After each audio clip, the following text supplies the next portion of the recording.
This Week in Virology, the podcast about viruses, the kind that make you sick.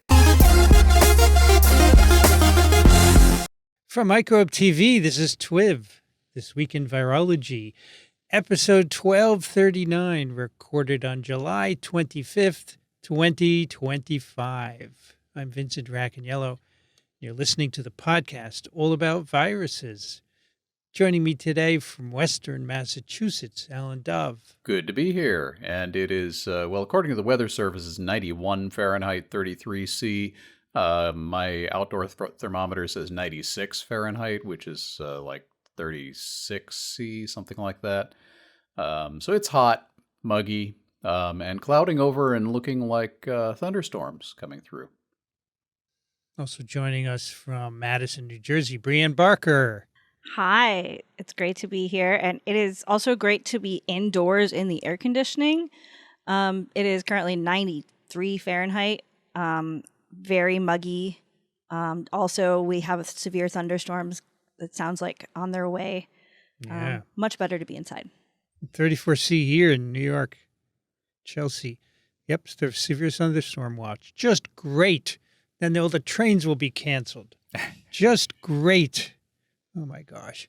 Well, the trains are not as bad as road traffic in a thunderstorm. Yeah, the tracks flood and they don't want to drive on them. I don't know why. I guess if it... Well, it's an electric train, and if the tracks are underwater, you really don't want to do that. But it's an overhead wire, so... Yeah, but... So actually, my train is not electric, because the line that I take from Newark is diesel.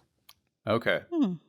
The cool thing is, so I take a train from my little local station to Newark, and you're not allowed to go under the river with a diesel. So they have these dual engines that are diesel and electric, and they raise the pantograph in Newark, and they switch to electric. It's very cool. Oh, that is cool. Yeah, it works. Yeah, and that way you can.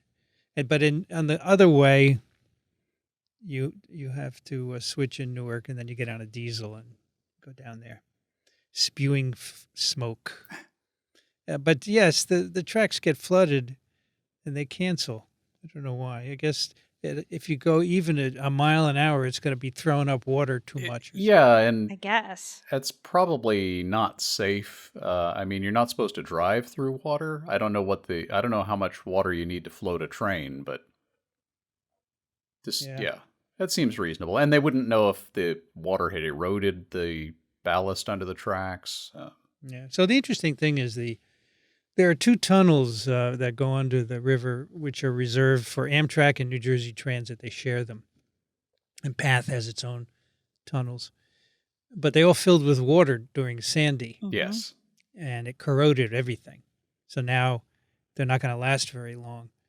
And they have to be fixed. But you can't shut them down. So you have to build two new ones and then shut the old ones down. And they've been trying to build that for like 20 years. Yeah. Chris Christie, the former governor of New Jersey, canceled it at one point after so much money was spent. And then it was finally resumed under Biden, but it's not going to happen in my lifetime.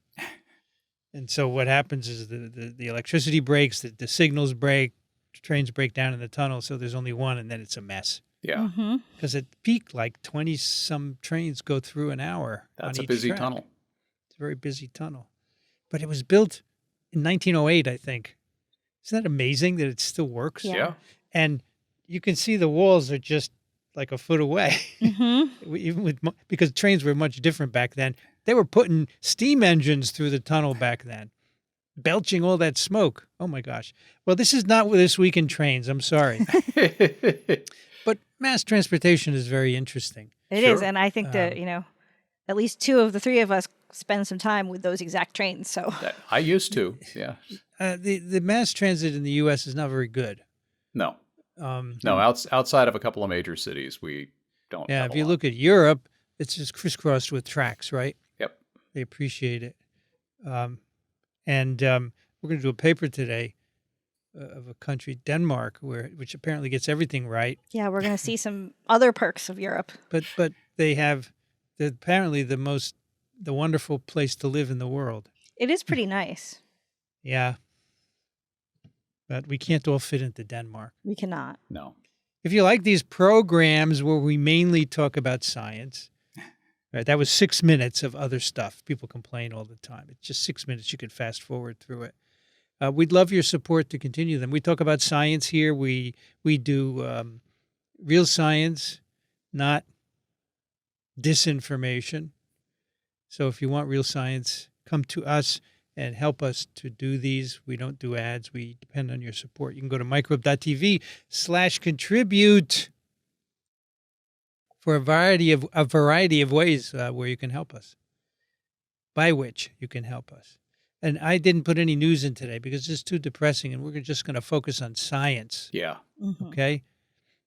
We have a snippet and a paper for your listening and learning pleasure. So, if you're on a beach, just put your headphones on and relax and absorb knowledge. Absorb, not adsorb. Right. Yeah, absorb. We're going Don't to stick the knowledge to yourself on the outside. We're going to adsorb shortly now. You right now. adsorb knowledge with Post-it notes. Now, the snippet is a paper in Annals of Internal Medicine, which we rarely draw from here on TWiV, but on Beyond the Noise the other day, we were talking about aluminum-based adjuvants in vaccines, and I asked Paul Offit. The reason is that there's some suggestion that, as many of you know, RFK Jr. has said he will figure out by September the cause of autism, right? And some people think he's just going to blame it on aluminum, and that's going to screw everything up. So I asked Paul, has aluminum been studied? He said, in fact, the paper just came out, and that's what we're going to talk about today, because I thought if you're worried about aluminum, this paper should dispel some of your worries. Yes, this paper got a bunch of press on social media, and so I thought I would enjoy it just based on that, and then I actually read it and enjoyed it even more than I thought I would. Yeah. It just shows you how you can do a very nice study in a country that's very organized. This is Aluminum-Adsorbed Vaccines and Chronic Diseases in Childhood by Anderson, Svalgaard, Hoffman, and Vid. Wow, HVIID. I don't know how to pronounce that.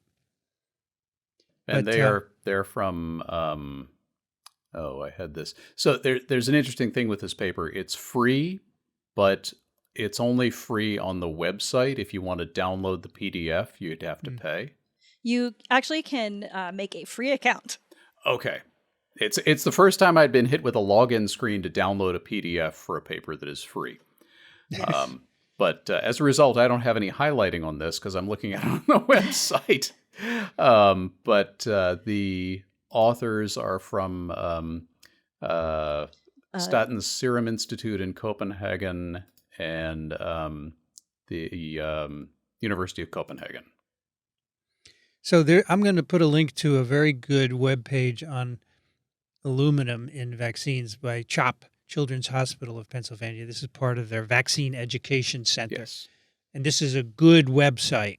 It's not full of nonsense. And they tell you all about aluminum or aluminium, depending on where you're from. But I'm from the U.S., so I say aluminum.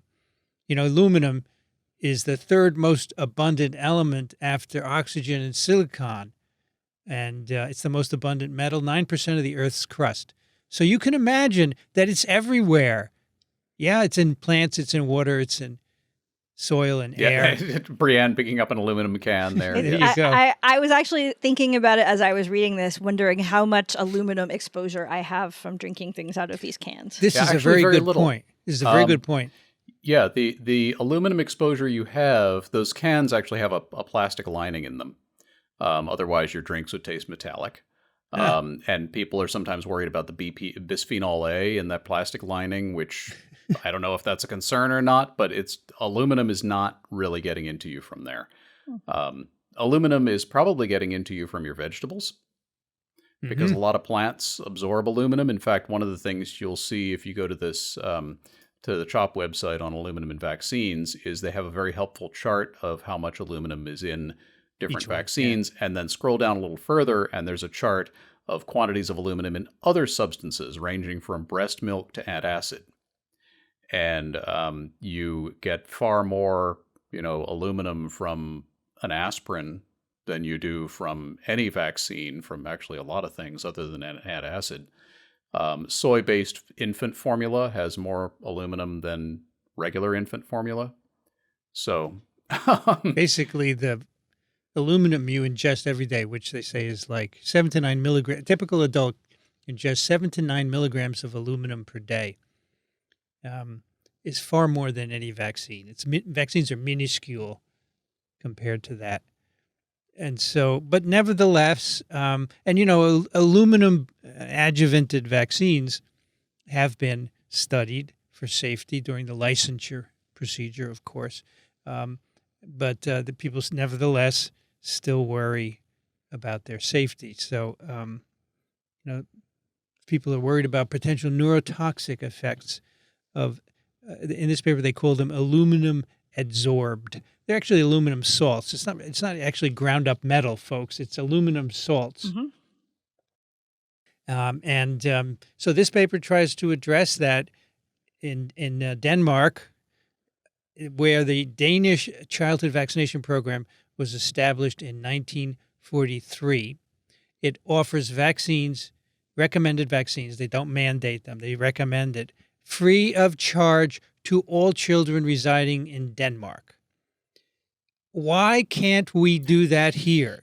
We have plenty of money. Pieces of that in place here, but it's not a comprehensive system. No, why can't we? We could afford it, right? Oh, we could afford a much better healthcare system than we have, but that would require, nationalizing it. If every child got free vaccines, I guarantee we would have a higher vaccination rate. Yes, of course. Right. Anyway, in Denmark, vaccination coverage during the first 2 years of life is 94 to 97%. And over the years, of course, the vaccines in the program have changed, and the amount of aluminum in them has changed as well.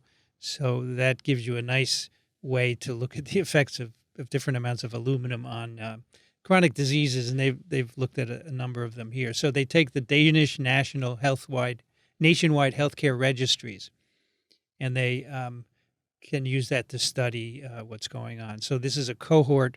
They for this paper they made a cohort of all children born in December in Denmark from January 1977 to December 2018, and this is using data from the Medical Birth Registry, which covers everybody in Denmark. Another thing, 1997 to 2018. 97 to 2018. We can't do that here either. Yeah. The other thing that is really nice about this, which they spend some time talking about in their discussion, is that because they have this registry, they're also able to get some other types of data about these kids. And so they also are able to look at some things like some maternal information about maternal age, or a lot of other information about socioeconomic status and things like that.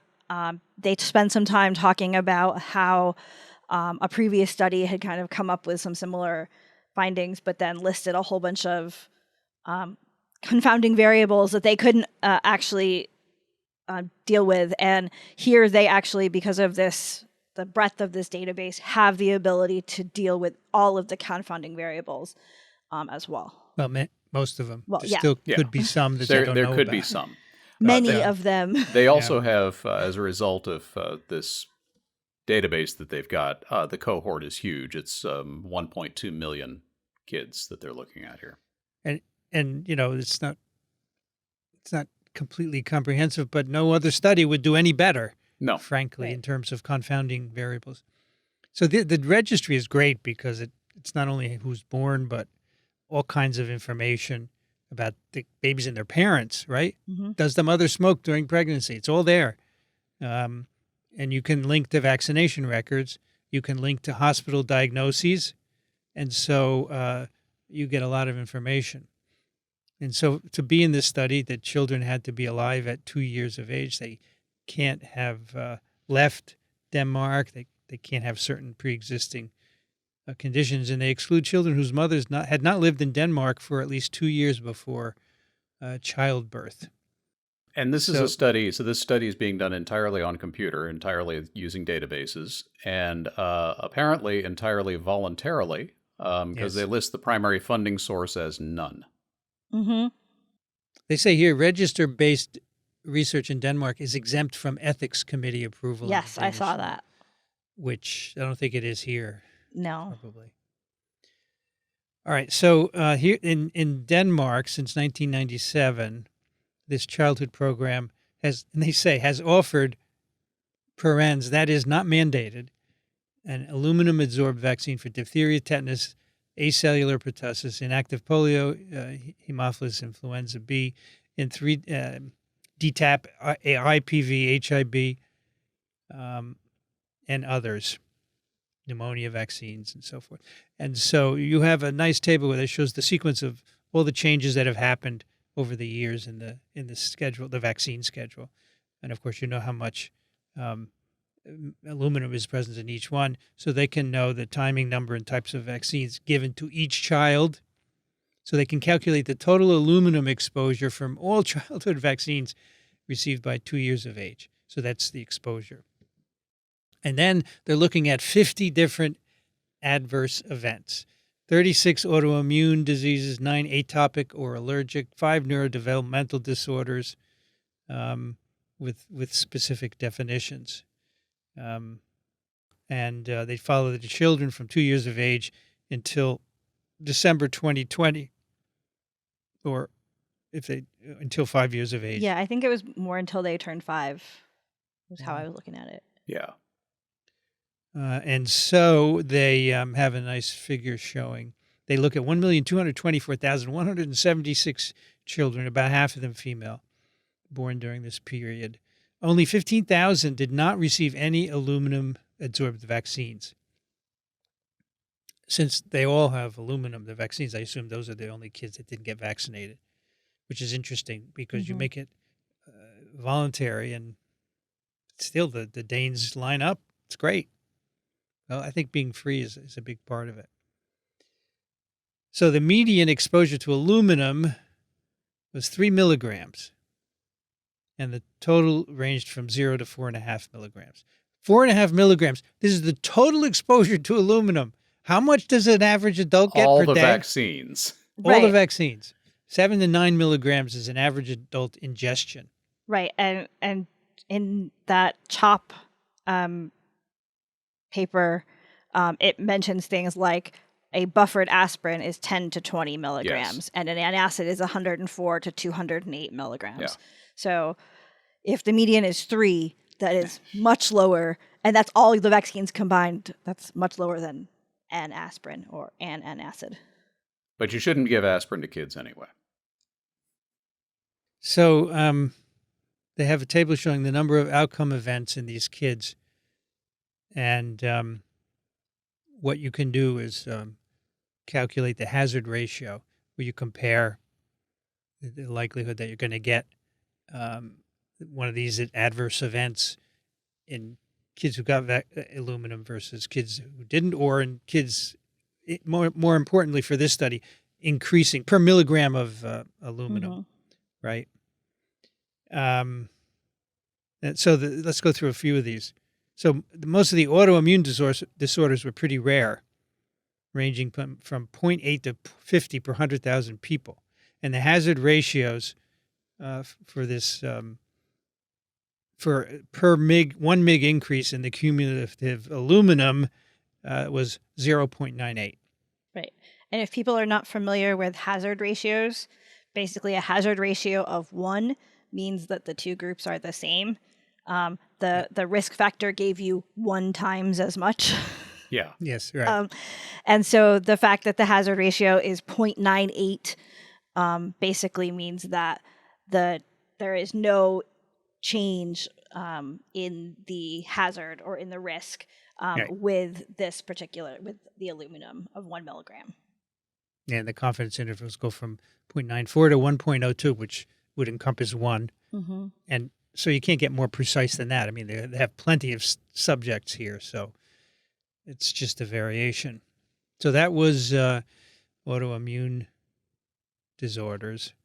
Asthma is another outcome. They had 28,000 cases of asthma. By the way, didn't give us a number of autoimmune, but asthma, 28,000 cases with a hazard ratio per 1 milligram increase in aluminum exposure, 0.96. Right.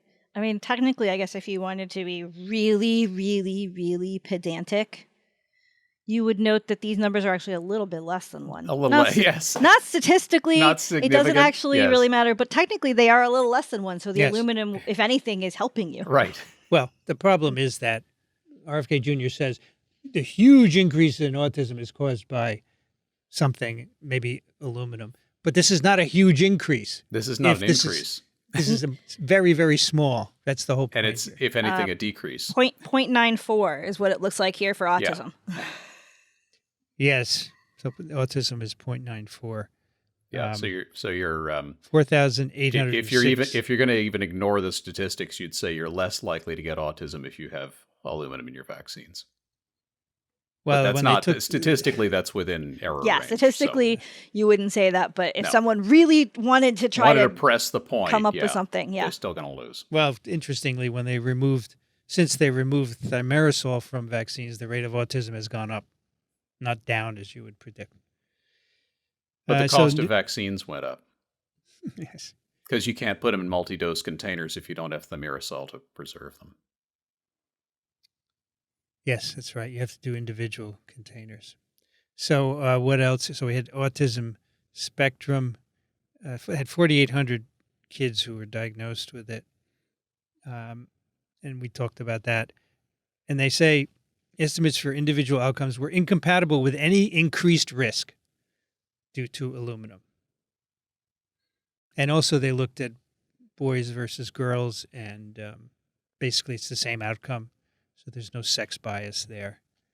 And there's a big table that shows all of this if you're interested in looking at it. So those are the data. So they say all of their numbers, estimates of the associations between cumulative aluminum exposure from early childhood vaccination and chronic autoimmune, atopic, or allergic and neurodevelopmental disorders were incompatible with moderate to large relative increases in risk and most consistent with no increased risk, but small relative increases could not be statistically excluded, particularly for some rare outcomes.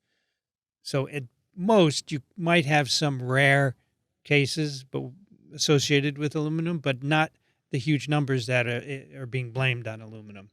No, and I even have a hard time looking at the data and finding where those increased risks would really show up. Yeah. Nothing even stands out as that teensy bit of possible increased risk, really looking at these data. Yeah. And it's not even like, it's not only is it not a huge increase in risk, it's not a detectable increase in risk in a study with over 1 million people in it. You can't turn the gain up much higher than this. No, that's right. Now, as Brian mentioned earlier, there have been some previous studies of aluminum and diseases. There was one in the U.S. Looking at asthma, and they suggested small to moderate relative increases per milligram. But as they say, they could not control. There was no information on confounders, right? Mm-hmm. So no other information. Whereas here, they know exactly what happened, not only with each kid, but with the mothers and fathers. So they were able to sort that out, right? If they had any particular diseases. Now, there are the basis of this whole concern about aluminum is it is toxic at the right dose, or at the wrong dose, if you prefer. And in fact, there's ample data on people who, say, worked in an aluminum smelter or in a bauxite mine or in some other really high exposure, environment, who do develop health problems of some of the ones on some of the types on this list as a result of their aluminum exposure. And you can duplicate those results in animal models by injecting huge quantities of aluminum into a mouse or rat.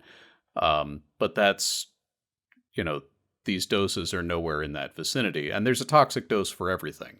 You know, Even if you water. drink 50 liters of water in a day, you'll die. So, Yeah, nothing is not toxic. yeah. Even people. Many people are toxic. Many people are toxic, true. yes. They had some previous studies where they looked at aluminum levels in infants from vaccinations and in blood and hair, and they were not correlated with the receipt of an aluminum-containing vaccine, so it didn't rise. There's no Swamped change in by serum. background, yeah. Yeah, Mhm. there's no change in serum aluminum when you get a vaccine. So let's see. The upper bounds of the confident intervals for the combined outcome groups were incompatible with relative risk increases greater than 2% for autoimmune disorders, 1% for atopic or allergic disorders, and any increase for neurodevelopmental disorders, which would include autism. Right. So, according to this study in Denmark, aluminum is safe. It might have a small effect, but it's not causing huge numbers of chronic diseases in kids who get aluminum-based vaccines. Now, one I'll could tell you what argue- does cause serious diseases in kids: diphtheria, pertussis, tetanus. That's right. Measles? Yeah, measles, mumps, polio, rubella, hepatitis polio. Yes. So the idea that you shouldn't get vaccinated because there's aluminum in the vaccine is not supported by data. No. And that's science drives what we do about our health. That's the only way. No, not hearsay or innuendo or rumors. No, science drives it, and there's no other way. And I don't care what you say. This is the way to do it. You do studies like this, and you proceed with aluminum-containing vaccines. And it's true whether you believe it or not. Yes. We don't care what you believe. We are based on the facts here. And that's the way it should be, and it's the way it was for years until 2025. Suddenly an aberration. But we continue to do science here on Microbe TV. Okay, so I thought that was important for everyone to hear. So tell your friends Yes. aluminum is okay, and at least in the quantities that are present in vaccines. And if you're drinking a beer out of an aluminum can, it's not the aluminum you should be worried about. And by the way, the flu vaccine and the RSV vaccine, the COVID vaccine do not have aluminum adjuvants in them, nor does any infectious attenuated vaccine like MMR or OPV or yellow fever vaccine. Okay, our paper is in Cell Reports. It's called Structural Serology of Polyclonal Antibody Responses to mRNA 1273 and Novavax CoV2373 COVID-19 vaccines. That's the mRNA vaccine made by Moderna and the Novavax protein-based vaccine. And this is from mainly Scripps Institute, the NIH, Harvard University, and Morehouse School of Medicine. And First- also Novavax and Moderna. Yeah, and I think there are a couple of VRC people on here. Yeah. You want to do the affiliations, Alan? Sure. So the first two authors are Sanjay Bangaru and Abigail Jackson. Co-first authors and senior author is Andrew Ward. They are from Scripps Research Institute in La Jolla, Novavax in Gaithersburg, Maryland, Moderna in Cambridge, Mass., and the NIH in Bethesda, Maryland. On this paper is Kizmikia, who we had on TWiV a long time ago, remember? Yes. Kizmikia that was Corbett, great. who is now Kizmikia Corbett-Hellaire. She's at Harvard. All right, so everyone is familiar with the variety of COVID vaccines that were developed early in the pandemic. They're not. They've done really well. They have saved many, many, many lives. But obviously, given the variation that the virus is undergoing, we could probably do better. And so understanding the parts of the virus that give rise in this paper to antibodies is important. It's also important for T cells, but that's not being discussed here. And also to see how different vaccine platforms do. Basically, there are parts of the spike protein. Remember, all these vaccines are based on the spike protein. There are parts of the spike protein to which antibodies bind, which we call epitopes, and some of them are conserved on many different isolates. So the antibodies would be called broadly neutralizing, and other sites change a lot. And so if we knew more about the sites, we could somehow mask the sites that change a lot using structure-guided vaccine design and so forth. And it's also sort of interesting here to think about the protein-based versus the mRNA-based vaccine to see if those are influencing things, as well as the knowledge that the spike is mostly identical between these two, though the Novavax vaccine has one additional change. And so, does that change anything in terms of where those antibodies might bind so that we could know for future vaccines? Right. So what they're going to do here is basically profile where the antibodies bind in blood specimens from people who participated in the vaccine trials for these two vaccines. They refer to the approach as reverse vaccinology, which I really don't like as a term, because it implies like you're going to look at the vaccine and figure out what the virus is or something. I don't know. Yes. There are people who've done that, but yeah. A caveat here, though, that we're going to see some differences in vaccines, but it doesn't say anything about the clinical outcome of those differences, right? We don't know what they mean for immunity. They just it's a point. It's a fact that the antibodies bind here for one vaccine and here for the other, but we don't know what that means. All right, so as you know, all of the FDA-approved vaccines in the U.S. are based on spike protein with two prolines, and then as Brian said, the Novavax has an additional amino acid change in it. But we had two mRNA-based vaccines, right? Moderna and Pfizer-BioNTech, and then we had the Novavax vaccine. We had the Janssen adenovirus vectored vaccine, which was discontinued after a while, unfortunately. The spike protein of SARS-CoV-2, of course, is a protein embedded into the viral membrane. And on infection, it's cleaved into two subunits called S1 and S2. The S1 has the part that binds to the cell receptor, ACE2, and the S2 is further cleaved and ends up triggering fusion with the host cell. So S1 binds the receptor, it kind of falls away, and then the S2 pops up and enables fusion.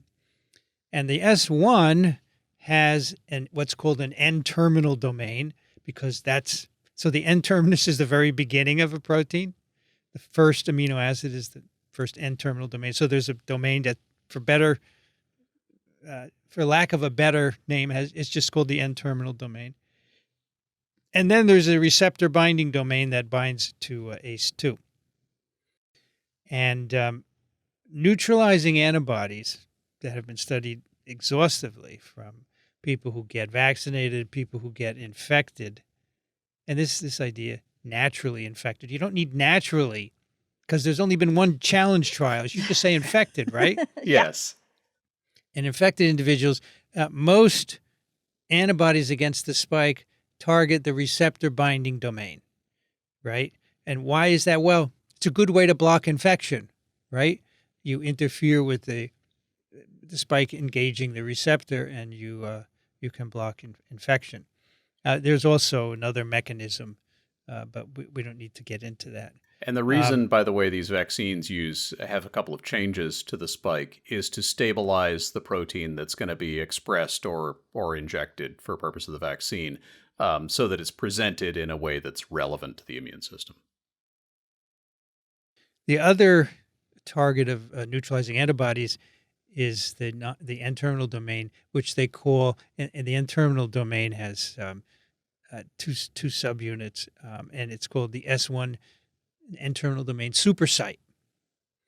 I like that name because a lot of antibodies are directed against that. Right, and because if you actually try to look at the epitopes, many of those epitopes sort of overlap. So it's not like you can separate into multiple distinct sites. It's sort of this overlapping set of sites that would be a supersite. It's like the answer all the kids in the class know. Unlike the receptor binding domain, the NTD has just a few epitopes associated with neutralization by antibodies. And we don't actually understand how neutralization would work because the receptor is not binding the N-terminal domain. So what else can happen? But people have proposed that maybe they inhibit fusion. The trimers come apart as an important part of getting into the cell. Maybe they prevent dissociation or FC-mediated functions, right? Which we've talked about a lot, and their involvement in blocking infection by antibodies. So these antibodies against the supersite can be very broad. They can cover a variety of beta coronaviruses besides SARS-CoV-2, but they happen at lower frequencies than the RBD antibodies, and they're typically less potent. So at neutralizing, which is unfortunate because they're broad, which is good. You would like that, but less potent is not good, right? So broad means they're not going to be affected by changes that you would see in variants.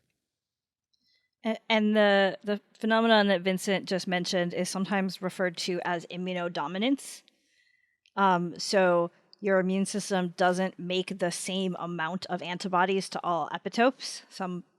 Sometimes you make more antibodies to one epitope than another. We don't totally understand how that works. But the idea is that the receptor binding domain epitopes here are immunodominant to the N-terminal domain epitopes. And that's sort of sad because the N-terminal domain epitopes, as Vincent just mentioned, have this great breadth property. But for whatever reason, the other ones dominate them. Immunodominance. I also like the term immunosubdominance, which I think you could figure out what it means. Like if you look at the HA of influenza virus, the globular head is immunodominant and the stem is immunosubdominant. Don't get a lot of antibodies, but they're broadly neutralizing, which is good. So people want to figure out how to make more of those. Yeah. Maybe make the dominant ones go away so the subdominant ones can have their time to shine. Cover them up or something. It's tricky because the globular head is involved in binding to the receptor, so you can't just cut it off, right? Anyway, it's flu. We're not talking about flu here. We're talking about SARS-CoV-2. Oh, that rhymes. We're not talking about flu. We're talking about SARS-CoV-2. Anyway, many people have studied the epitope structure of spike of SARS-CoV-2, but we don't know everything. For example, vaccine antibodies induced by vaccination have a broader distribution of epitopes on the RBD than those elicited by infection. That's very interesting. We don't know why that would be. And among the vaccines, there are also differences in the epitope distribution. So if you had 10 epitopes, some infection may induce fewer than 10 compared to vaccination. So there are obviously differences in the spike in the different vaccine platforms and in vaccines versus infection. Okay.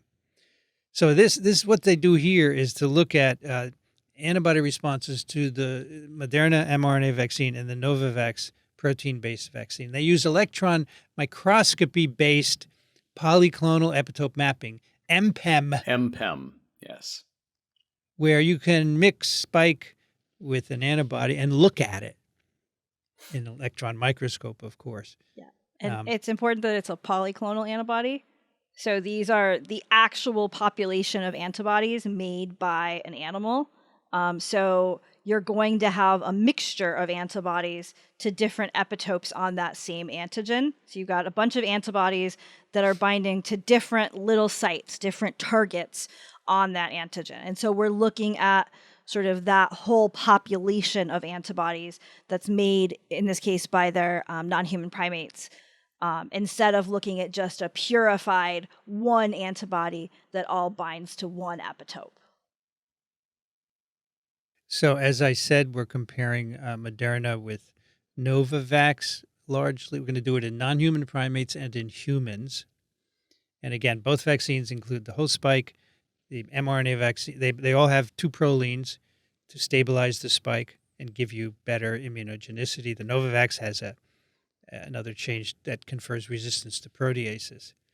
So the mRNA vaccines, of course, are delivered in lipid nanoparticles. So they're RNA-based vaccines. The Novavax is a protein-based vaccine, which is mixed with polysorbate 80 detergent and is adjuvanted with matrix M, not aluminum, matrix M.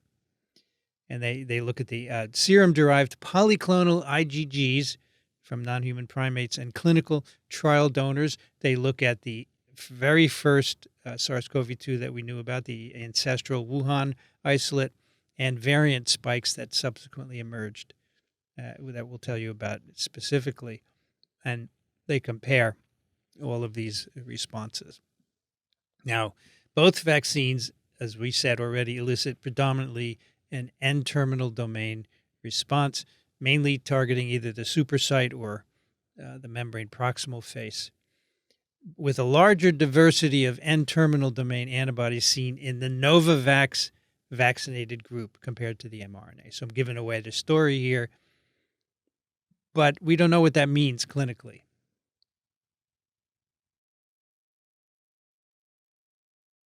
Alan went away. Yeah, but he still seems logged in? I don't know what that means. Yeah, he's still here. Okay. Maybe he's gone.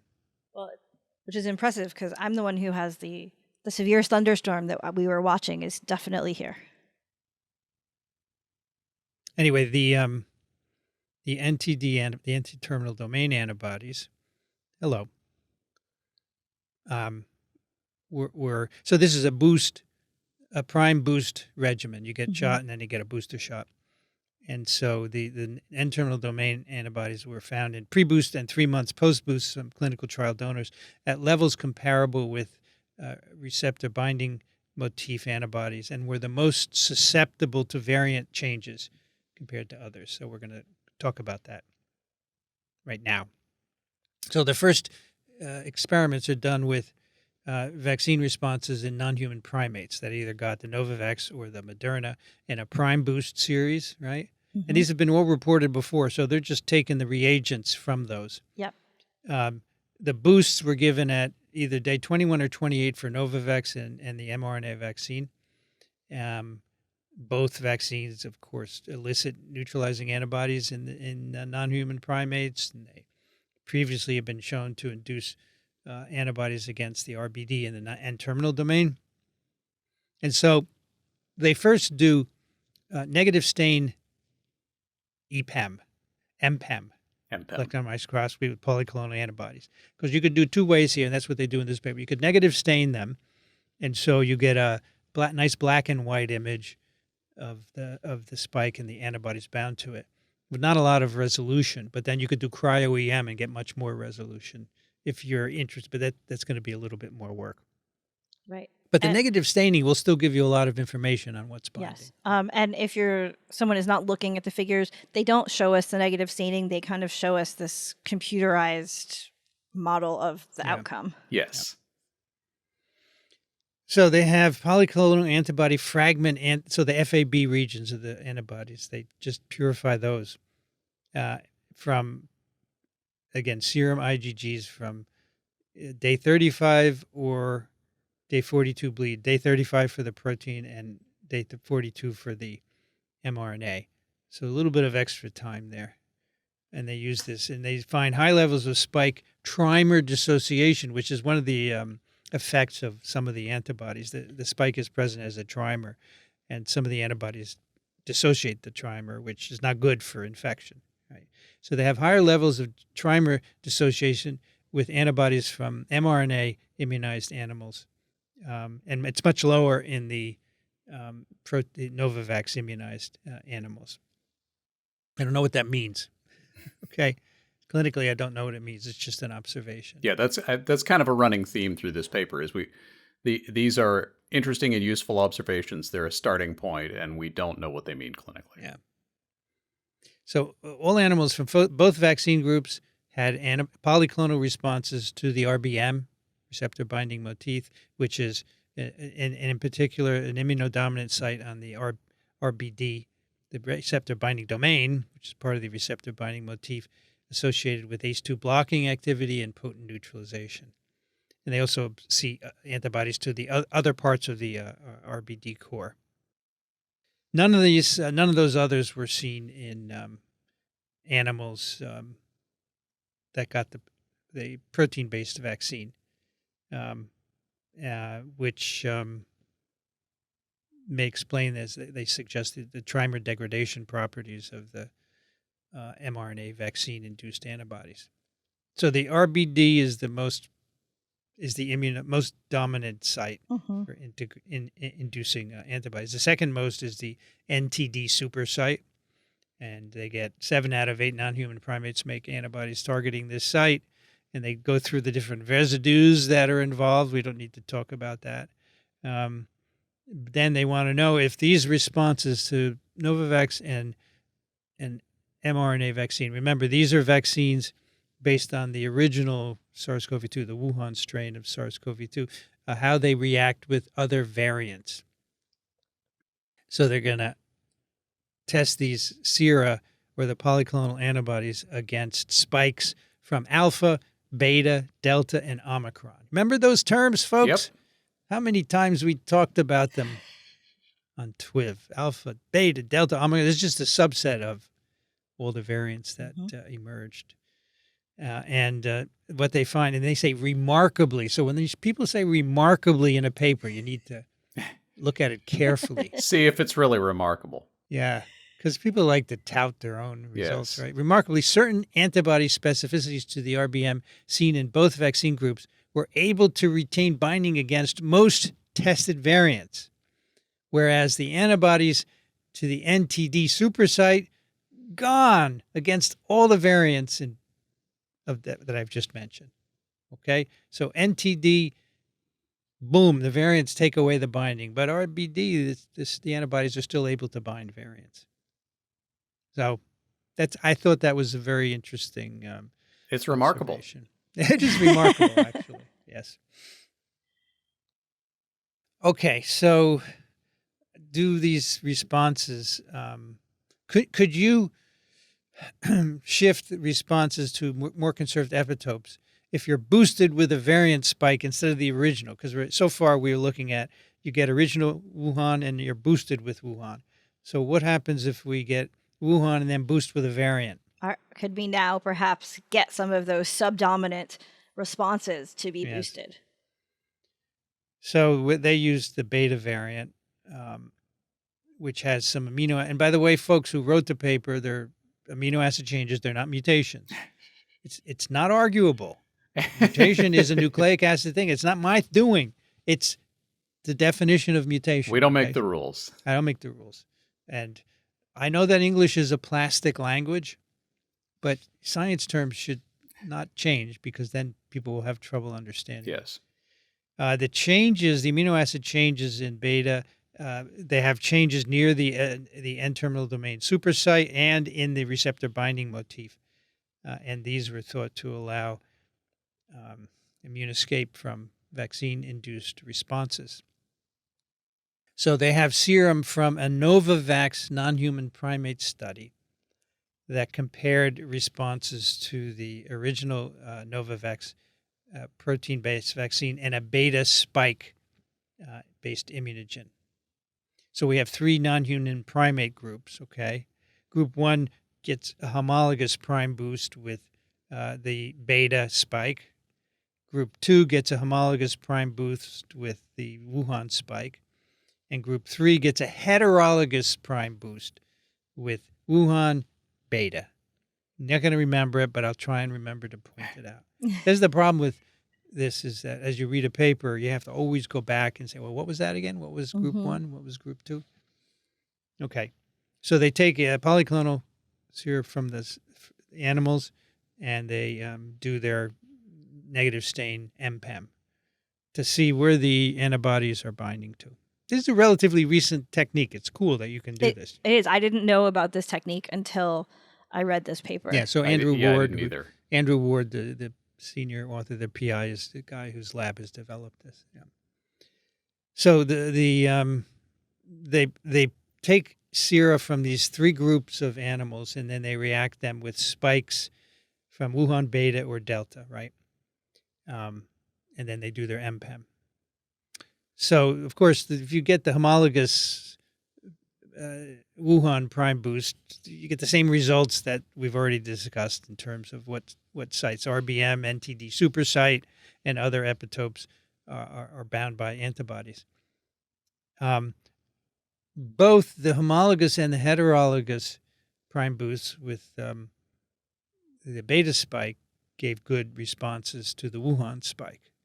And they say there's an increase in the number of antibody specificities to the RBD in these animals that received the heterologous prime boost regimen. So you get an increase in the heterologous, the original spike, with a boost with a different spike, right? You get an increase in Wuhan spike when you boost with beta. They also say there's better retention of RBD specificities to beta and delta in the beta immunized groups. But the loss of this NTD supersite response was seen across all the groups, which we had already seen before in the studies where they were only immunized with the Wuhan spike. Right. It would be really cool. In this figure, they show Wuhan beta and delta. They don't show Omicron. Yeah. And at least in the previous figure, Omicron was the Yeah. one where they saw the largest difference. Right. And so it would be cool to see if this still gave them some breadth with Omicron or not. Right. So then they do cryo-MPEM with the Wuhan spike complex with these various antibodies, pooled antibodies. And so now you can get more detail on exactly where the antibodies are combining with the spike. And there's a lot of detail here that we don't need to talk about. But one of the results that is interesting is that they look at the antibodies from a single non-human primate that got heterologous Wuhan beta immunization, right? And what they find is that 3 of the supersite antibodies target the part of the spike that's different from when you do a homologous Wuhan prime boost.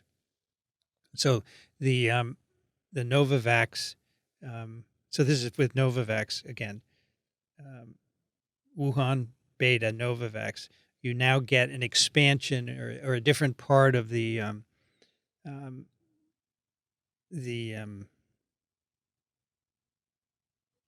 N-terminal domain than you saw with the other combinations. Right. And And so again, maybe now we're getting some of those subdominants.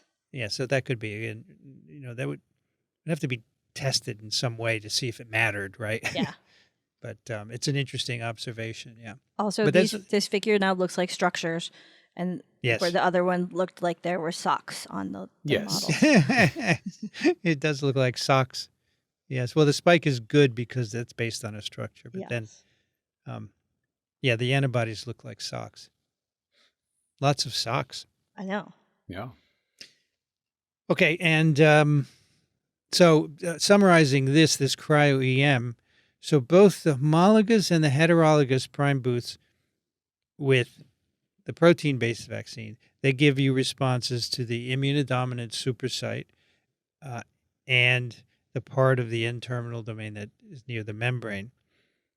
But again, as I just said, boosting with the beta protein gives you a shift in the epitope specificities to a different part of that N-terminal domain structure, right? So, as Brianne said, that could be exposing some subdominant epitopes. So it's interesting that the vaccine composition can do that. So that's why you could engineer a vaccine to do different things. You just have to know what to engineer and how, right? That's why you do these studies. And this is where thinking about, changing what the boost is relative to the prime could have some utility. Yeah, so right now we're giving people seasonal, well, not seasonal, whatever is the Annual variant or that's whatever, circulating, right? Mm-hmm. Or we try and guess, we try and figure out what's circulating, what's important, and then we make a vaccine which is based on that. So we're doing heterologous prime boosts pretty much all the time. Although I guess very young kids could always just get their first vaccine could be a variant booster, right? And in addition, people who get vaccinated and then infected are often getting a heterologous Yes. prime boost. You It's know, very like complicated. if you got the original vaccine, 2 or 3 doses, and then sometime later you got infected with maybe Omicron, and this is a history that many people have, then you've had a heterologous boost from the infection. Yeah. All right, so now they switched to humans, and these are people who were in the clinical trials of the Novavax or the Moderna vaccine, and they have serum from them.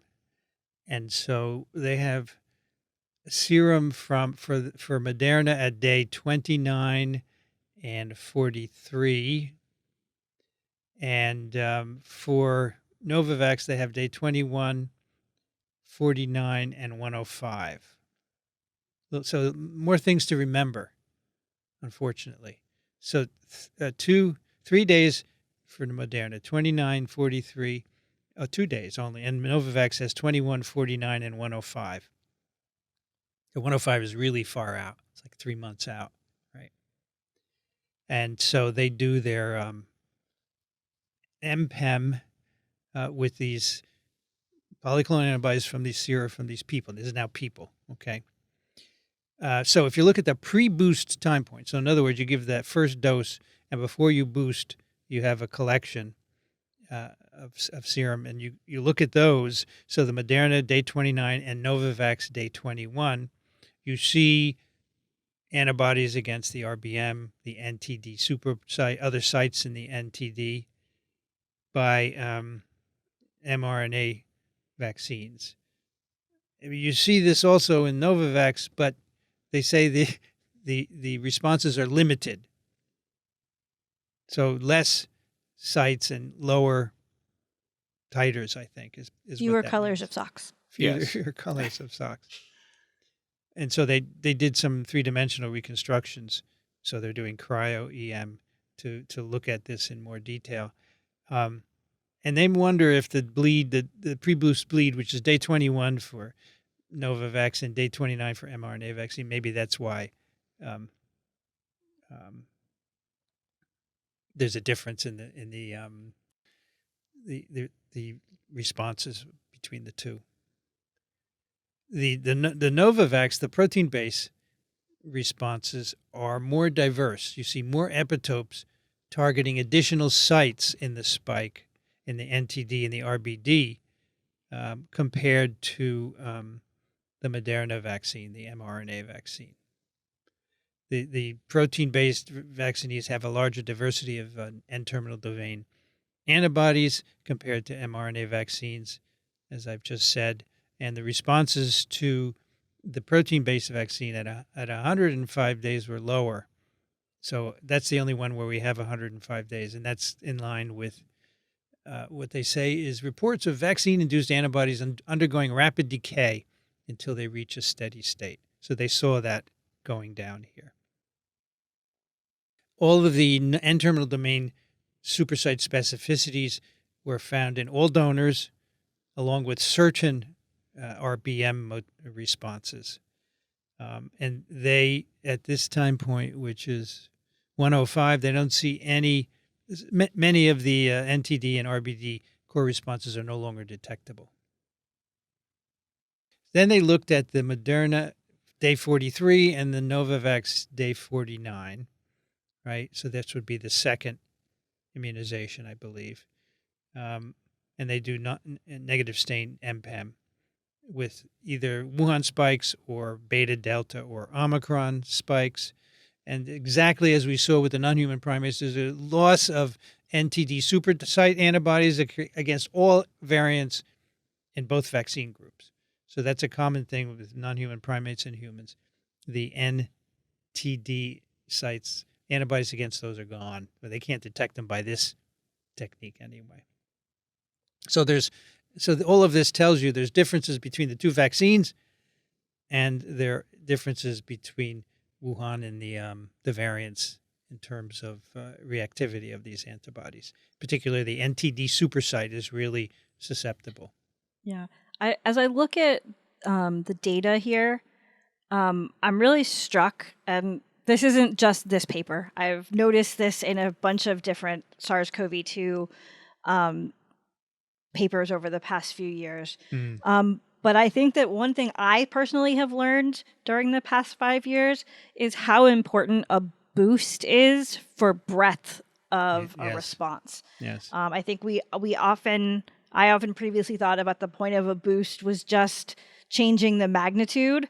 And again, we see how much boosting increases breadth. And you can clearly see, especially in the Novavax data here, how many more epitopes there are after that boost. Yeah. It's information we couldn't have done 30 years ago, where you're just doing neutralization assays, right? Right. You would say, oh, we boost and we get higher neutralization titers, but it doesn't tell you the breadth of the epitopes. Yeah. And techniques like this, and also these scanning techniques, can tell you about that. Thanks for teaching me immunology, people.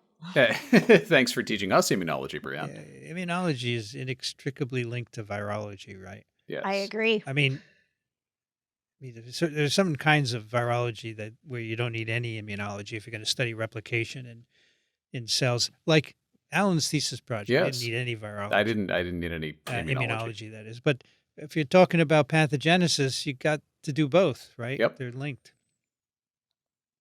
So then they did some cryo-MPEM on some of these pooled antibodies from Moderna day 3. And they looked at these antibodies with the Wuhan spike. And again, they get high resolution structures, and they go through a lot of the nuances of binding, which we don't need to go into, except to say that the epitopes targeted by these antibodies were analogous to the ones identified in the non-human primates who were immunized with the protein-based vaccines. They didn't find any antibodies targeting the N-terminal domain in a certain way. They call it a lateral angle, so the antibodies can bind in different configurations. And there's one, the lateral angle, which favors certain loops, and they don't see any of those. So you did see those with Moderna, but not with Novavax. So there's a difference between the vaccine platforms. Whether or not that makes clinical difference, we don't know, but it's there and it needs to be addressed, I think, or it could be addressed in vaccine design. It's good to know, though, so if you made some future vaccine and you're like, man, I really want to get antibodies for this particular angle. Yeah. Yes. You could say, oh, well, this type of vaccine does that better. Then they looked at Moderna day 43 antibody pool with the Delta spike using cryo-MPEM. So they wanted to see, there's an elimination of a lot of binding in the N-terminal domain, but there's still antibodies that bind the spike. They want to see what's going on there. And they find that the antibodies that interact with the RBD with Delta, some of them interact with Delta the same way they interact with the Wuhan spike. And this is called the RBD apex. It's a part of the RBD. So they're between, again, RBD, the antibodies can bind the variants as well as Wuhan. It's the NTD where their specificities are wiped out by the amino acid changes. They say remarkably, we were not able to reconstruct any of the supersite antibodies to the Delta spike, which I didn't need to say because we already know that, right, from this paper, confirming the complete loss of this specificity to variant spikes and further validating our findings from the negative stain MPEM analyses. I think you should only be able to use remarkably once to describe the data. So what does all this mean, this human data? So immunodominance of the NTD supersite, so you get a wide diversity of responses against this site. and the many of these elements are structurally variable. They can exist in different conformations. The elements of the NTD can exist in different conformations, right? We're just talking about it as a domain, but it's very nuanced, and there are lots of individual beta strands and hairpin and loops that can move. And so they say this plasticity is why there can be epitope variability, because you can get amino acid changes in these variable loops that won't affect the function, yet it will block antibody binding. So I thought that would be interesting. Those are the data. I thought that would be interesting, not only because we could review the spike and vaccines and so forth, but looking at a detailed map of how the antibodies react with both ancestral and variant spikes. Yeah, I think. Go ahead. Oh, go ahead. No, you go ahead. I think this is really cool work. I mean, we've harped on it, not like we don't know the clinical relevance, but this is the next step in coming up with a new generation of vaccines that could maybe give us broader immunity. Is first of all figuring out what is the response now, and this is the most comprehensive overall view that I think we've gotten of that, because you're looking at the polyclonal response and mapping it all over the place, all over the spike. And they make some suggestions, like maybe you make a vaccine and you mask the NTD so that you don't get a response against that, and then you get more of a response against the rest. I think it would also be interesting to see this type of analysis. Obviously, they were limited to what they had available in samples from clinical trials, but to see this type of analysis for people who got 3 doses, which kind of became the standard, right? We really think of it as a 3-dose vaccine now. So, and we do know from earlier work that the 3rd dose broadens the response even further, to Brianne's point. So do we get past this, or do we entrench this? Does it matter if the 3rd dose was the same strain or same, vaccine type? But that would require a much bigger study, and you'd have to try to find those samples. They do have this 3rd dose for the protein vaccine. Right. For Novavax, they have the 3rd dose. Yeah. Right. I also really like that they are comparing vaccine modalities here. I don't think that we do that enough. And I think that there's some really useful information that can come from actually looking at the protein-based versus the mRNA-based. That might, give us some good information about what to use in the future. I don't have a sort of total answer on this, but I think this also bears a little bit on some of those original antigenic sin questions when you're here looking at the polyclonal response and seeing some changes when you do heterologous versus homologous boosting. And so I think that there are lots of other things that one could follow up on based on this. It's also interesting that non-human primates and humans respond pretty similarly to spike. Just slight differences in the diversity with the 2 vaccines. So that means you could use them to test some experimental vaccine and be somewhat confident that you're going to get similar results in humans. And it might be good to cross-check these in cheaper animal systems and see if you also get similar results there, because obviously non-human primates are not ideal. You could do that in mice very easily in this sort of study, right? Yeah, that would be nice to do and see if there's some fundamental differences, right? So that begs the question, does immunodominance also vary by species? Yeah. Do we know, Brianne? I don't know. I think that it would be related to some of the different mechanisms of immunodominance. And I also think that the answer could be different between antibodies and T cells. Right. We also found that there's dominance of the RBM antibodies over the RBD core in both vaccines, pre and post boost. Both vaccines give you strong NTD responses, so these sites are important to understand and how they vary with different vaccines. They got a larger diversity, interestingly, or maybe remarkably, of NTD antibodies in people who got the protein base versus the mRNA vaccine, and they speculate the spike N-terminal domain in the Novavax is in a more stable conformation, which may be related to getting a larger diversity of antibodies compared to the mRNA vaccines. So I think I want to mask the dominant epitope with some aluminum foil. Yes. And then It's a we'll be all good set. idea. And so it 'Cause it's doesn't safe, brown right? too much in the Yeah. oven. Yeah. Yeah, and I think this MPEM technique has tremendous potential for looking at all these questions with all sorts of different vaccines. I mean, universal flu vaccines, you can maybe map the responses you're getting and do iterative improvements in your vaccine based on those. The other thing we mentioned is that the RBD is the main target for neutralizing antibodies, but only a small fraction of antibodies to the N-terminal domain are neutralizing. And these are mainly against this NTD supersite.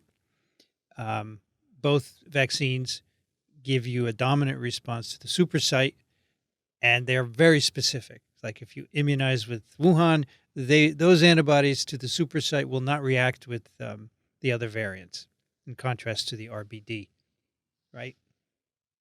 Brienne's lights are going off, right? Yes, I sat too still. And so they say that this kind of work underscores the need to understand how antibodies are binding, how they are listed by different platforms, so we can shift the response away from these immunodominant and highly variable epitopes. Those are the ones that change in the variants, like we said, in the N-terminal domain. Figure out some way, put aluminum foil on them or something, right? It's not real. It's just like no, that's not literally the way you would do this. No. It's just what's the word for It's putting aluminum? it's a metaphor. It's a metaphor. Exactly. Okay. So that's our science for today. Let's go to do some email. Alan, can you take the first one? Sure. Scott writes, I'm writing to share a frustrating experience that recently occurred. I have a friend whose mother was just recently diagnosed with cancer at a relatively early age. In the course of discussion, the SARS-CoV vaccine was mentioned, but I made some logical points that moved the discussion to a more rational footing. However, my friend's mom, on her visit to her pathologist, was told the vaccine she received was no good. I heard this secondhand because I would have questioned this. But of course, my friend says, quote, even a doctor, end quote, basically thinks vaccines are bad. This is extremely frustrating, and I almost want to send a letter to the pathologist asking for the peer reviews she's reading to change my mind. With that said, the pathologist did dismiss other things, such as eating sugar will cause cancer and such. What do you think? Obviously, the pathologist knows more than an amateur like myself. By the way, I love the show, and it is raining in Western Mass again, but I tend to like the rain. Scott. What is actually the question? Why the pathologist feels this way? Yeah. Unfortunately, no type of school guarantees that people are going to be rational. And medical school doesn't necessarily guarantee that people are going to take in what they were supposed to have learned. So there are doctors out there who think that vaccines are bad. That exists. I guess this pathologist may be one of them. And that's unfortunate. I agree with Scott that it's extremely frustrating. It is. Yeah, this is not unique. Many physicians have similar positions. And I don't know, Daniel and I are always puzzled about this because, the medical societies make clear statements about the values of vaccination. And I don't know if these doctors' internet is not working or something, but they didn't get the message. Or they got the message and decided to disregard it for all the same reasons that other people who are anti-vax disregard them. Someone said the 3 most dangerous words a doctor can say is, in my opinion. Right? Because they've seen a few things and they make conclusions on... On the other hand, that is also what you're paying the doctor for. Because the clinical experience is often the basis of a diagnosis that would not have been reached by an algorithm. And you get somebody who's been practicing medicine for decades, and they look at the patient and they say, I think this is this. And then that turns out to be right because they've encompassed a lot of data. But yes, the opinions of a physician are not necessarily always going to be based on rationality or valid experience. Yeah, but when a vaccine works and it's been in hundreds of millions of people, there's no need for an individual physician to say, I think you shouldn't get it. It's very frustrating. It is. You just often wish there was a way that you could know all of the bad outcomes that were avoided because of those vaccines. If we all had a list of things that vaccines helped us with, this would be much easier. I mean, this doctor basically thinks vaccines are bad. This is a ridiculous statement, right? But they do exist. What are you going to do? Yep. I don't know what to say. Brianne, can you take the next one? This is weird, but maybe you could do something with it. Sure. So Blue Pilgrim gives a link about coronavirus pandemic in Russia, and notes that the link tells us that the COVID situation in Russia remains stable and is under control from a sanitary watchdog. Apparently, there were previous media reports about a new strain, and this group, the sanitary watchdog with a very lengthy name, Rospotrebnazor. Yes, that I definitely can't say. They have noted that this is untrue. There is not this new strain. And in fact, this was based on a report about some papers about structural parts that have changed in the virus. And they are noting that everything is stable and there are not new concerns right now in Russia. So I guess it's a variant, right? I kind of think it's more that someone posted a paper about, or has a paper about structures. Yeah, Rospotrebnazor is the Federal Service for the Oversight of Consumer Protection and Welfare in the Russian Federation. So Alan, in the old days, TASS used to be propaganda, remember? Well, I mean, you could argue that under Putin it is again. Yeah, I was going to say, And can you trust a Russian government agency? Can you trust a U.S. government agency under the current administration? I don't know. No, probably not. But it does sound like this probably somebody blew things out of proportion, and maybe there's nothing much going on. Whenever a variant emerges, people say, it's going to cause a pandemic, blah, blah, blah. I mean, it already did. Yes. Yeah. All right. Kevin writes, hello, Virusattva. Sattva in Sanskrit is being, as in sentient being, or bodhisattva, wisdom being. So virus being, right? So we're virus beings. Yes. Because we talk about viruses. I get it. Virusattva. Yes. Cool. The discussion about viral nomenclature in TWiV 1225 finally gives me an excuse to write in about some Buddhist philosophy after hearing Rich talk about the three poisons, greed, hatred, and ignorance. I thought you all might be interested in. Greed, hatred, and ignorance. Delusion is the third one, or at least that's the way Rich presented it, and I think I prefer that formulation. You can be ignorant, and that's just because you don't know. Yeah. But delusion is you don't want to know. Anyway. All right. A central concept in Buddhism is shunyata, sometimes translated as emptiness, which refers to the fact that concepts lack inherent meaning. In other words, the moment you try to name a thing, you are necessarily abstracting and simplifying it. This always reminds me of the phrase, all models are wrong, but some are useful.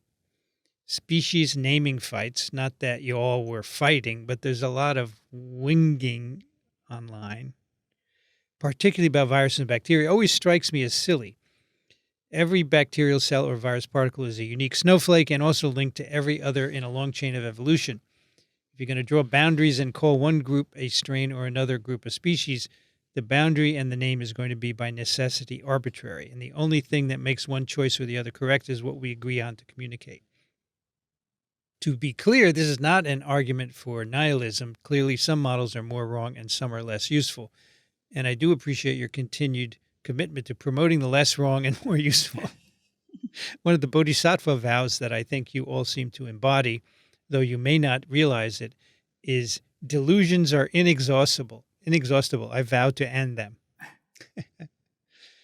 Keep up the good work, Kevin. P.S. After a long hiatus when we all had kids, our podcast Autoimmunity is back. Yes, I know you probably still hate the name. Autoimmunity.org and on YouTube. Yeah, I remember Autoimmunity. Yes. And it disappeared. Good. Yes, I actually, Kevin and his co-host Matt went to grad school with me, so I know them. All right, so Kevin, everything humans name it's human. It has nothing to do with. It's not devised by nature, right? We put our own nomenclature, and it's the same with classification. The reason to classify is so you have some order, and when you say Picornavir Day, you kind of know what the person is. It's a way to communicate. It's a way to communicate. Yeah, and I mean, I understand that viruses are all different, but you can find commonalities, and that's what we use for classification.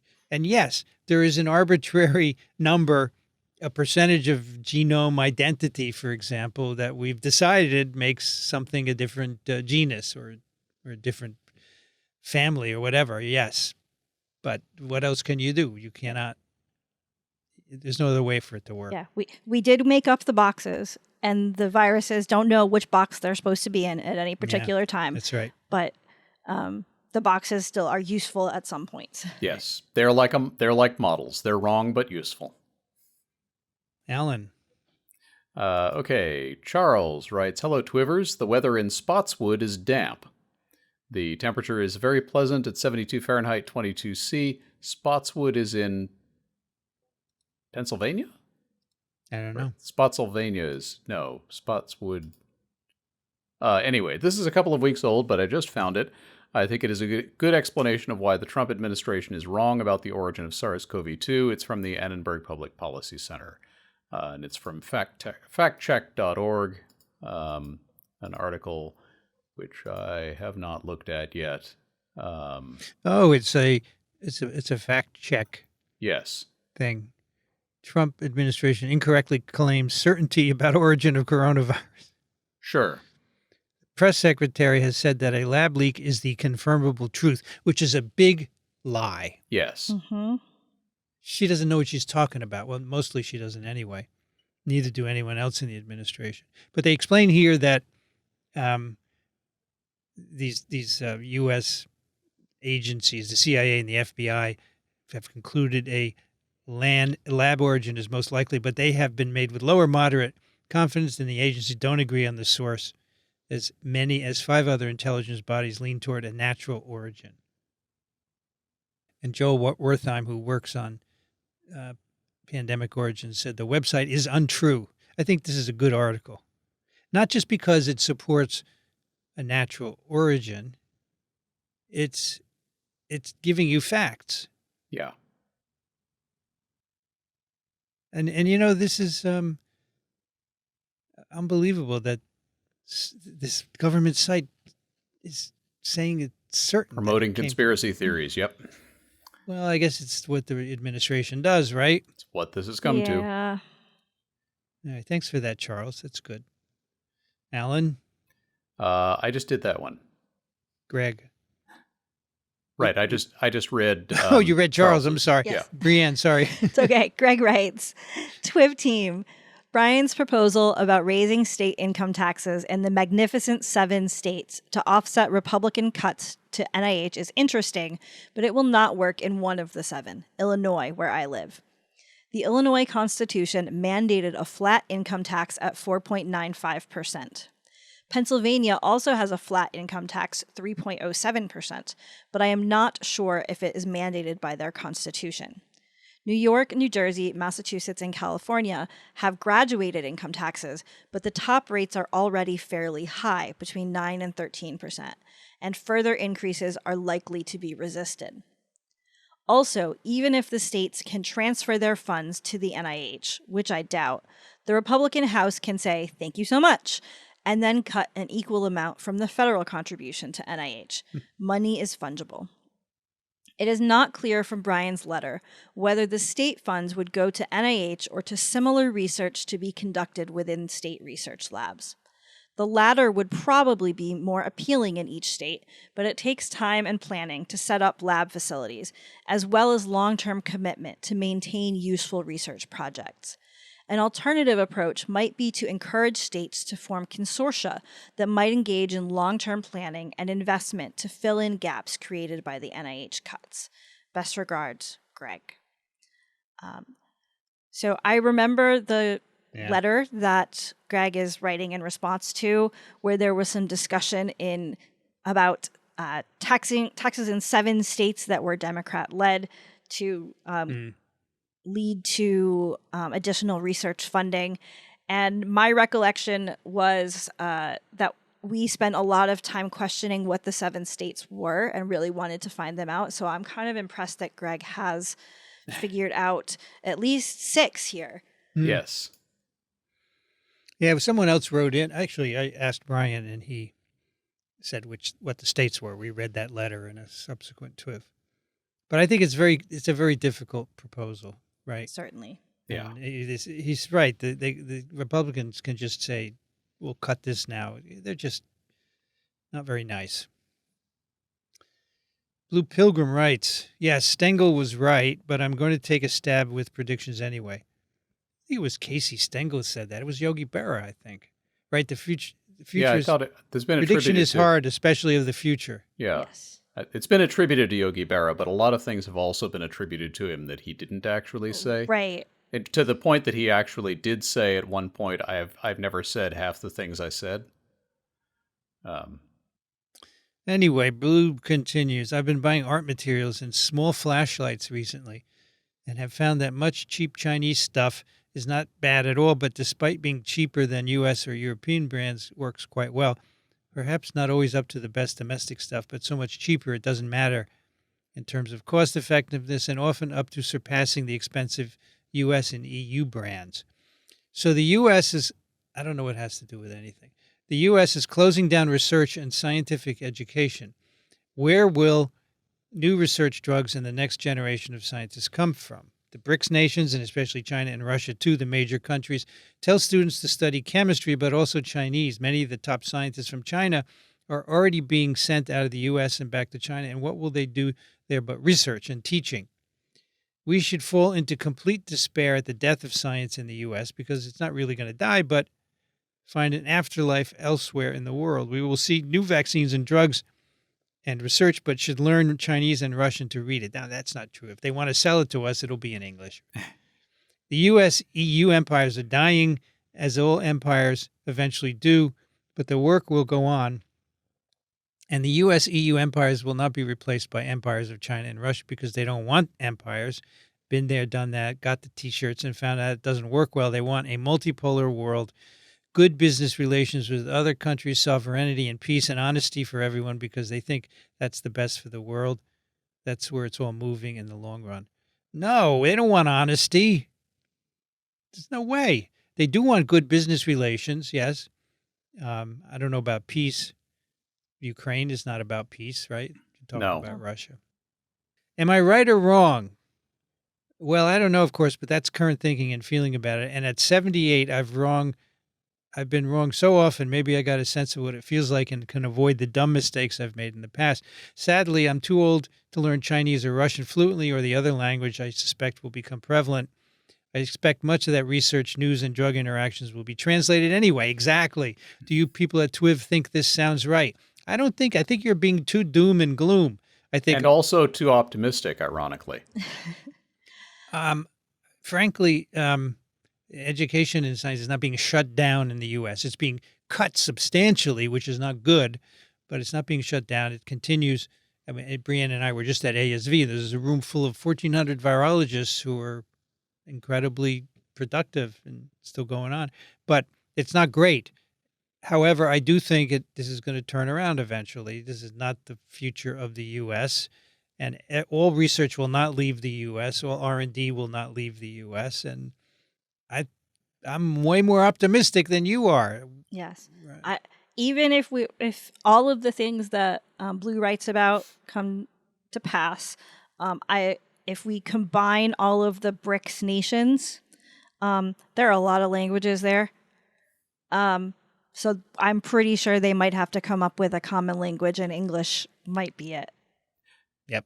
And I mean, this notion, there are several things going on here that that I think are a little off base. But this notion that the scientific prowess of the U.S. can simply be copied by China and Russia is no more likely than the U.S. suddenly becoming the dominant global manufacturing powerhouse and replacing China in that setting, which is what a lot of the Republicans are saying. Oh, why don't we just bring manufacturing back here? The problem is manufacturing's been gone from here progressively for 50 years. You can't just snap your fingers and bring it back. And that's something we actually had before. You know, it would take us decades to build up that capacity again, and we even know how to do it. China and Russia to some extent had a research powerhouse, but only in very specific areas.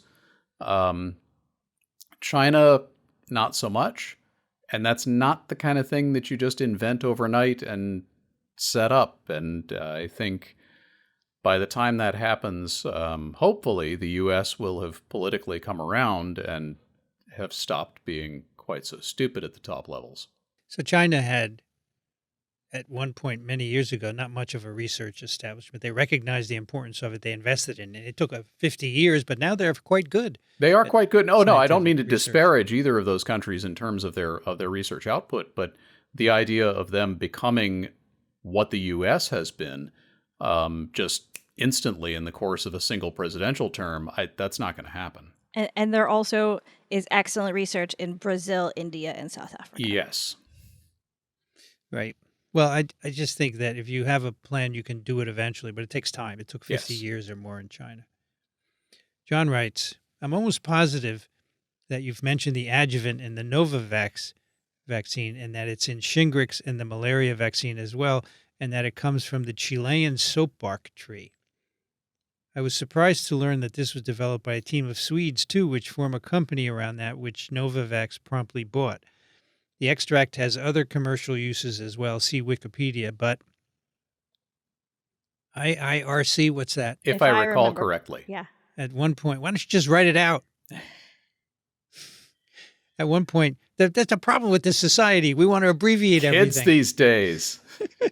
But in my recollection, is that what it is? I can't even remember. If I remember correctly. If I remember correctly. I can't even remember correctly. At one point, Novavax managed to acquire a year's production of the material. That's enough to make any soapbark tree worry. But there's a development that may relieve the pressure. The required machinery for producing just a compound of interest has been cloned into tobacco. First, the level of isoleucine had to be increased, reminding us that one of Murphy's laws clearly states that no matter what you want to do, you have to do something else first. I'm not sure this is being used as an alternate source, but the whole thing is a great example of science providing a solution to a problem that it may have created. More of us might learn about things like this, too, if certain people with big egos, note plural, weren't intent on sucking all the oxygen out of the atmosphere. Also great is that both this science summary of all this and the key Nature paper are open access, and he provides links for that. If this is new to TWiV, does it constitute a pick? Let me look at one of these articles. I really liked the science one. QS21. That talks about kind of this general problem. It talks first about Taxol and the Pacific yew tree, and then figuring out ways to make the compound to not be as problematic with tree use, and then talking about how this same process has been happening with the Chilean soapbark. Yeah. This is very cool. They put the whole thing in tobacco. Complete biosynthesis. of adjuvant QS21. That's very cool. Very cool. Thank you for that, John. Yeah, it could be a pick, sure.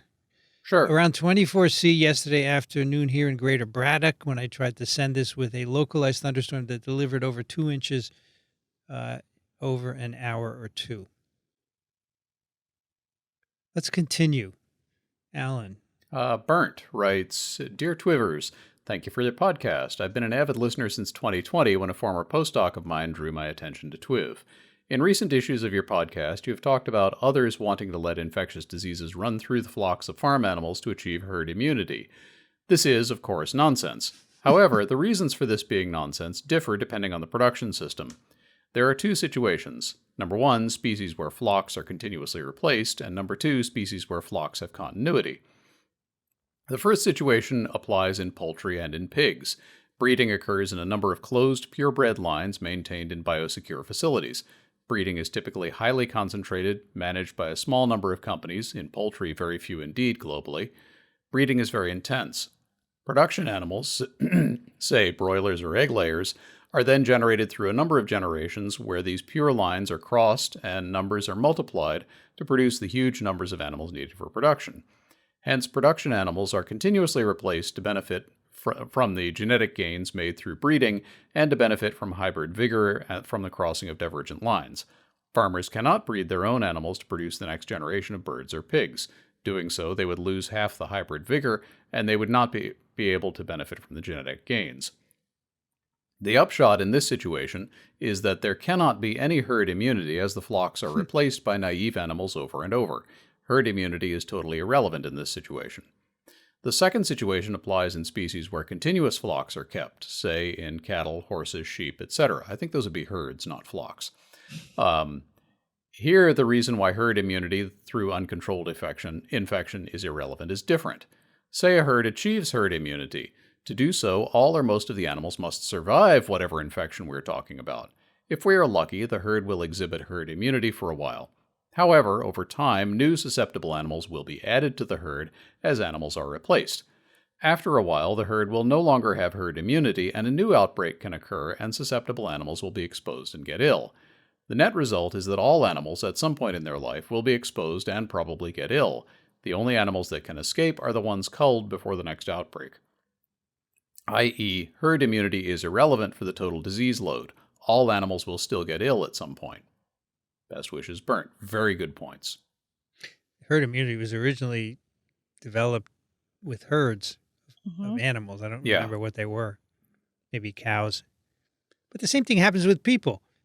So yes, we have in and out, right? Yes. So the difference is we immunize new kids, right? Right. So they don't get disease. Right. And they don't have to worry about risk of death before they're immune. Right. Yes. All right, we have two more. Let's do both of them. Brienne? All right. Sean writes, Hi, everyone. Greetings from Birmingham, England, Ingerland, where it's currently a very pleasant 23C in my back garden. My G&T is rather colder. I know what that is. That's gin and tonic. That is gin and tonic. That's because I'm old school, yeah. If I recall correctly.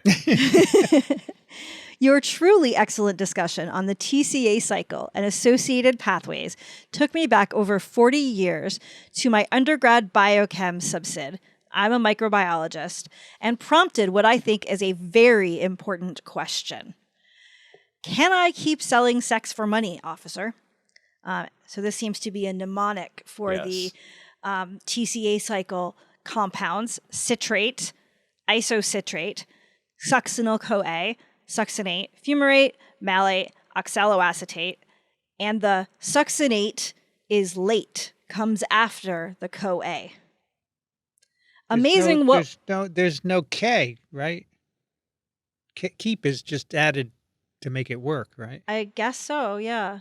Why isn't it can I sell sex for money, officer? Wouldn't that be right? That would be right. Yes.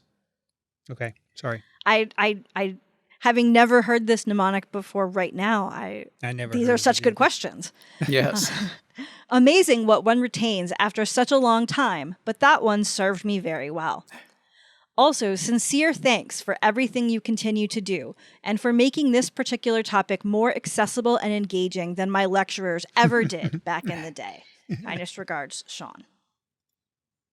Can I sell shoes for money, officer? That's more appropriate. That's more appropriate. Yeah, but something lurid is going to be more memorable. Can I sell?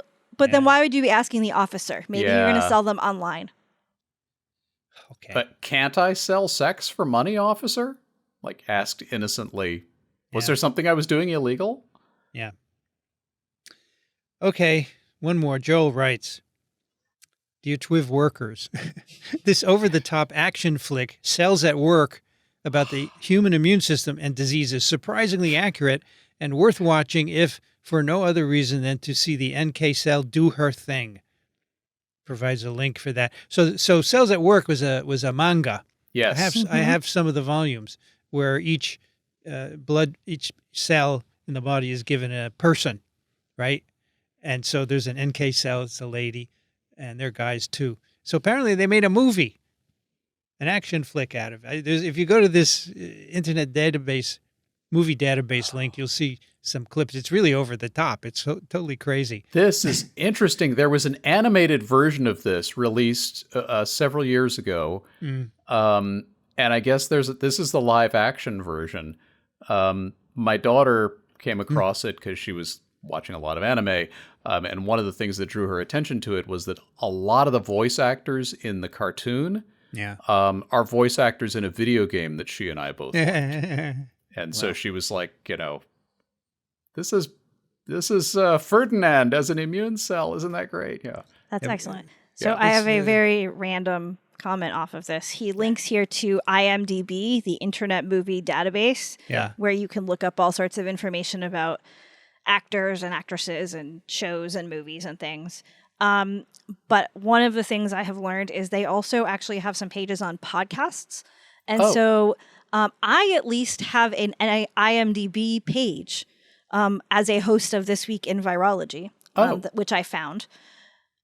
So you also may have IMDb pages. I just looked. I don't have one. I And also have one from being a Jeopardy contestant where they note I played myself.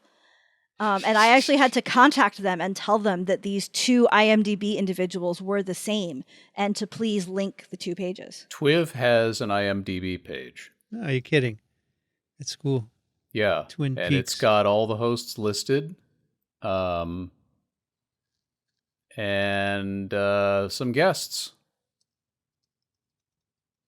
So Interesting. A virology. Oh, yeah, there it is. Yeah. I was just in a documentary that was released, so maybe I'll make the IMDb. Oh, and in fact, if you click all cast and crew, you get, I think this is our full guest list. Wow. This is a long, well, I don't know if it's our full guest list, but it's a lot of people. Neat. Everybody playing themselves. Yes. The cats have not been credited. All right, let's do some picks. Brianne, what do you have for us? So you mentioned that we were recently at conferences. I was at the Bat Infectious Disease Conference before ASV. And I was talking to a scientist, Peter Cresswell, who does a lot of work on MHC Class 1 antigen presentation. We were talking about science communication, and he mentioned that he had worked with a student in the past who made a video of animation that is correct of the entire MHC Class 1 presentation pathway. This is a student named Diego Acarci. And so this is a link to this basically, 5-ish minute long video that is correct with correct structures showing all of the steps of MHC Class 1 antigen presentation to a CD8 T cell. So I know I will be using it in my immunology class this semester, and I thought other people might like it as well. Yeah. This was a student with some computer animation chops. Yeah, it's really good. I just started watching it. I turned it off because of the sound, but This looks impressive. Nice. Yeah, I mean, and it's got all of the steps done really well, and Nice. Good. it's really great. That's great. Alan, what do you have? I have a short game. This is not one of mine, but it's a short free game you can play online. I think it only works on desktop. So if you're on a phone or a tablet, try to find a desktop to play this. It's called We Become What We Behold.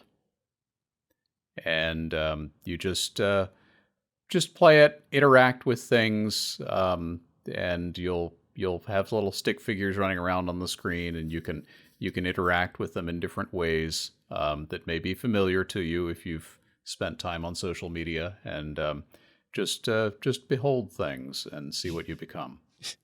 This game is open source, Yes. spoken with a Brooklyn accent. It also has a warning that it contains scenes of snobbery and rudeness. Yes. It's cool. And it left an impression on me. Oh, I will you say liked that. it? You enjoyed it? Yeah. Yeah. I'm not sure enjoyed is the right term, but it definitely Left an impression. Okay. Yes, okay. My pick is an article in Medscape about it's a new drug, a brand new antiviral for HIV, and in Europe, it's injectable. It's been recommended for HIV prevented, so pre-exposure prophylaxis. And the cool thing is, it's a twice yearly injection compared to a daily pill, which is amazing, right? Because daily pills are problematic. This is the name of the drug is lenacapavir, also known as Yeytuo, Yeytuo. And the reason it's cool because twice a year is great, and it was subjected to two clinical trials, Purpose 1 in South Africa and Uganda, 100% protection against HIV in 5,000 women. Purpose 2, almost complete protection against men and gender diverse people in Argentina, Brazil, Mexico, Peru, South Africa, Thailand, and the U.S. It's really amazing. It's so good.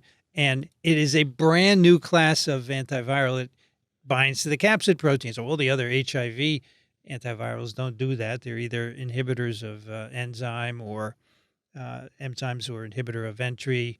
But this one binds to the capsid and has multiple mechanisms of action. So it inhibits, for example, the interface between capsid subunits. And so it inhibits nuclear uptake of proviral DNA by blocking import proteins binding to the capsid. It inhibits virus assembly and release, and it inhibits capsid core formation, all because it hits the capsid protein. So it's an amazing drug. We're going to have to do the paper one of these days here on TWiV. But I think that twice a year is just game-changing. Oh, my gosh. And they haven't got any resistance so far because it works. It's got all these mechanisms. Different mechanisms, right? It's a drug, but it acts like a vaccine. I mean, you give this to somebody twice a year and they become maybe not completely uninfectable, but highly resistant to infection, which is that's a whole new category of thing.